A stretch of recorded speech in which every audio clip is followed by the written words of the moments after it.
저희는 지금 예수님의 고난을 묵상하는 사순절 기간을 보내고 있습니다. 여러분은 예수님의 고난이라는 말을 들으면 어떤 마음이 드십니까?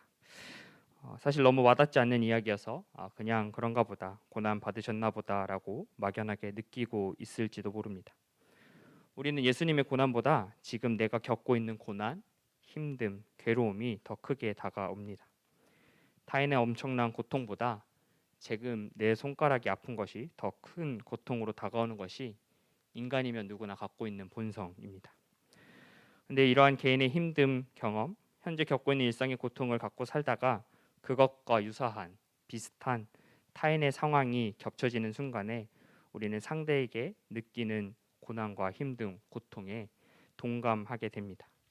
그리고 바라보고 있는 그들을 바라보는 마음이 바뀌게 됩니다. 우리는 이것을 공감이라고 합니다. 하지만 우리는 일반적으로 자신 앞에 놓여 있는 불편한 관계, 좋지 않은 상황, 문제를 맞이할 때 회피합니다. 묻어두고, 감추고, 모르는 척하고, 최대한 미루고 도망칩니다. 다양한 방법을 사용해서 회피합니다. 그렇게 마치 없었던 일인 것처럼 생각하며 관계나 상황의 문제를 없다 치고 새롭게 시작하려 하곤 합니다. 그래서 이 없다 치고라고 할 수 있는 일이 있을 때는 쉽게 도망갑니다. 하지만 그렇게 쉽게 끊지 못하는 관계에서 상황에서 처해 있다라고 놓여지면 고민에 빠지고 힘들어하고 어려워합니다. 피할 수 있는 방법을 최대한 찾습니다. 왜냐하면 문제가 되는 관계, 상황에 정면으로 마주한다는 것은 매우 어려운 일이기 때문입니다. 하나님의 부름을 받은 모세의 상황도 이와 마찬가지였습니다. 양을 치고 있던 모세는 광야의 한 산에서 하나님의 음성을 들었습니다. 이집트로 가서 이스라엘 민족을 인도하여 내라는 명령이었습니다. 우리는 이것을 거룩한 부르심이라고 말합니다. 여러분은 거룩한 부르심이라는 단어를 들으면 어떤 것이 떠오르십니까? 거룩한 부르심은 어떤 의미라고 생각하십니까? 모세를 부르신 하나님이 거룩해서 거룩한 부르심일까요? 아니면 부르신 그 장소가 거룩해서 거룩한 부르심일까요? 그것도 아니면 하나님이 가라고 한 그 곳이 거룩해서 거룩한 부르심일까요? 거룩한 부르심이라는 단어를 들으면 우리는 쉽게 누군가가 일상을 벗어나 낯선 땅을 향해 하나님이 주시는 뜨거운 복음의 열정을 가지고 살아가는 것을 거룩한 부르심이라고 종종 듣게 됩니다. 그 사람이 자신의 터전과 일상을 떠나는 장면을 쉽게 연상하는 것은 우리가 이런 이야기로 거룩한 부르심이라는 것을 종종 들어왔기 때문입니다. 일상을 떠나는 부르심, 응답하기 힘들었지만 어찌어찌 순종했고 그렇게 순종해서 하나님이 나를 통해 이런 일을 하셨다라는 식의 간증이 대표적인 예입니다. 오늘 본문의 모세는 어땠을까요? 모세를 향한 거룩한 부르심도 우리는 이와 비슷하게 읽혀지기는 합니다. 하나님께서 모세를 부르셨고 처음에는 거부했습니다. 그리고 마침내 순종했습니다. 그리고 우리가 잘 아는 대로 모세를 통해 이스라엘 민족은 탈이집트했습니다. 그런데 모세의 부르심에는 앞에서 말한 우리가 일반적으로 알고 있는 상황과는 조금 다른 상황이 있습니다. 그것은 하나님이 모세를 부르실 때 모세의 거절은 일상을 떠나 낯선 곳으로 가라고 해서가 아니라는 것입니다. 모세에게 이집트는 자신이 경험했던 일상이었습니다. 그곳에서 살아가려 했지만 실패했던 일상이었습니다.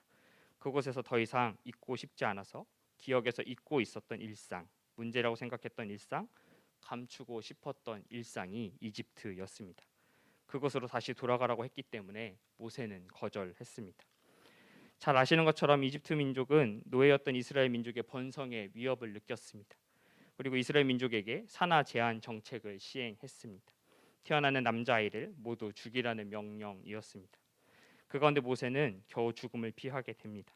모세는 이집트의 파라오 여동생을 통해 살아남아 이집트의 왕자 자리에 오르게 됩니다. 이집트 왕자로 살아가는 일상을 살았습니다. 부와 권력을 가진 일상을 살았던 삶이었습니다. 그러나 모세는 자신이 히브리인 이스라엘 민족의 핏줄이라는 것을 알고 있었습니다. 그러던 중에 하나의 사건이 발생합니다.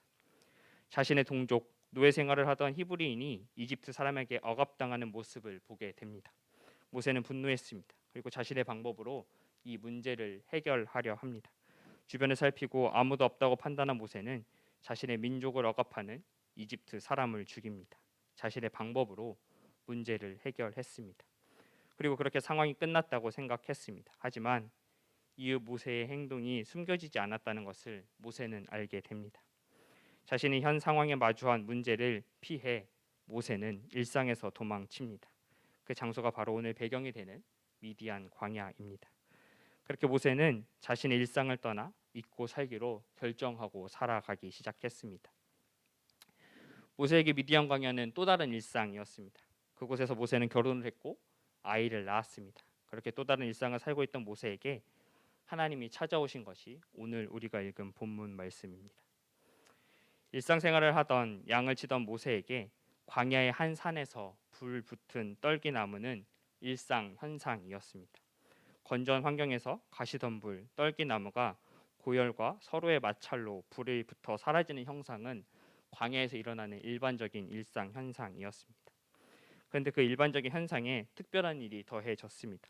타지 않는 떨기나무, 불타고 있지만 사라지지 않는 가시덤불에서 모세는 시선을 돌리게 됩니다. 일상 가운데 특이점을 경험하게 됩니다. 일상 가운데 나타난 하나님의 임재였습니다. 그리고 그 일상의 땅, 우연의 장소, 의도하지 않았던, 전혀 구별되지 않았던 특별한 장소라고 생각하지 않았던 그 땅에서 모세는 거룩한 땅을 경험하게 됩니다. 모세의 일상이 거룩해지는 순간이었습니다. 거룩한 땅이 된 모세의 일상의 장소에서 하나님은 모세에게 일상이었던 이집트로 돌아가라 말씀하십니다. 모세가 잊고 있었던 일상, 피하고 싶었던 일상, 덮어두었던 일상, 감추고 싶었던, 마주하기 싫었던, 포기하고 실패했던 그 일상으로 그곳으로 하나님은 모세를 부르셨습니다. 모세의 반응은 당연했습니다. 내가 뭐라고 감히 바로에게 가서 그러겠습니까? 나는 못합니다. 아니 안 합니다. 싫습니다. 해봤자 안 됩니다. 포기하고 떠나서 겨우 여기서 살아가고 있습니다. 근데 왜 그곳으로 다시 그 상황으로 내가 돌아가야 합니까? 내가 왜 그 관계, 그 상황에 마주해야 합니까? 라고 이야기합니다. 자신도 히브리인으로 동족의 억압을 해결하려고 했으나 실패했던 곳, 자신이 이집트 왕자로 살아가려 했으나 실패했던 그 이집트, 모세에게 이집트라는 장소는 그 상황은 잊고 싶은 일상이었습니다. 모세는 자신이 피했던 일상으로 돌아가려 하는 것을 거부합니다. 모세의 거부에 하나님은 이렇게 대답하십니다. 내가 떠나고 싶었던, 피하고 싶었던, 덮어두고 싶었던 그 일상 가운데 내가 너와 함께 하겠다. 그것을 거룩하게 만들겠다라고 말씀하십니다. 나의 이야기였으나, 나의 문제였으나, 나의 일상이었으나 남의 이야기라 여겼던, 남의 문제라 생각했던 상황, 남의 일상이라 치부했던 그곳으로 잊고 싶었고 피하고 싶었고 외면하고 싶었던 관계와 상황, 사건, 그 일상으로 하나님도 우리를 다시 부르십니다. 해봤는데 안 됐던 곳, 포기했던 곳, 불편하다 여겼던 그 관계, 그 장소로 우리를 부르십니다. 때로는 자기 스스로 생각하기에 내 치부와 내 부끄러움과 내 실수가 있었다, 다시는 마주하기 싫은 상황이다, 상처가 있었던 현실, 그 장소, 그 관계, 그 일상으로 하나님이 우리를 부르고 계십니다. 그러고는 이렇게 말씀하십니다. 내가 너와 함께 하겠다. 오늘 말씀을 통해 하나님의 부르심의 거룩한 부르심은 나의 일상과 동떨어진, 내 경험과 동떨어진 상황으로 부르시는 것이 아니라는 것을 말해 주고 있습니다. 하나님은 우리의 일상, 그 일상이 비록 불편하고 실패하고 좌절한 일상이라 할지라도 하나님은 그 일상으로 우리를 부르십니다. 그리고 그곳을 거룩하게 하십니다. 때로는 나와 상관없다고, 아무 감정도 없는 남의 일이라고, 인터넷을 통한 소식에서 어떡하지? 그냥 그렇구나, 힘들겠다, 불쌍하다라고 말하며 쉽게 남의 일로 여겼던 그 일상 가운데 하나님은 우리의 삶 저편에 미뤄뒀던 그 일상을 떠오르게 하십니다. 그리고 그 고통받고 뒤틀린 어그러진 실패의 현장이라, 고난과 역경의 현장이라, 좌절의 현장이라 여기는 그곳으로 우리를 다시 부르십니다. 심지어 우리가 잊고 있었던 그 일상이 부정일지라도, 실패일지라도, 좌절일지라도 하나님은 그 일상을 통해 우리를 부르고 계십니다. 안 된다고, 할 수 없다고, 내가 할 수 있는 건 없다고 말하는 그 순간에 하나님은 모세에게와 같이 우리에게 동일하게 말씀하십니다. 가라, 내가 너의 일상에 함께 하겠다. 내가 그곳을 거룩하게 하겠다. 같이 기도하겠습니다. 하나님, 일상을 특별하게 만드시는 하나님, 불편한 일상, 외면하고 싶은 일상을 떠나 살아가려는 우리 가운데 다시 거룩한 부르심을 듣습니다. 하지만 우리는 연약한 존재임을 고백합니다. 잊고 있었던 기억, 포기하고 싶었던 기억, 내 스스로 할 수 없다 여겼던 그 일상 가운데, 그 관계 가운데, 그 상황 가운데 나는 못합니다. 나는 모르겠습니다. 나는 싫습니다라고 말하고 있습니다. 모세에게와 같이 내가 반드시 너와 함께 하겠다라고 말씀하여 주옵소서. 우리의 일상 가운데 동행하여 주옵소서. 우리의 일상을 거룩하게 하여 주옵소서. 남의 이야기라 여겼던 그 일 가운데 나의 이야기가 되게 하여 주옵소서.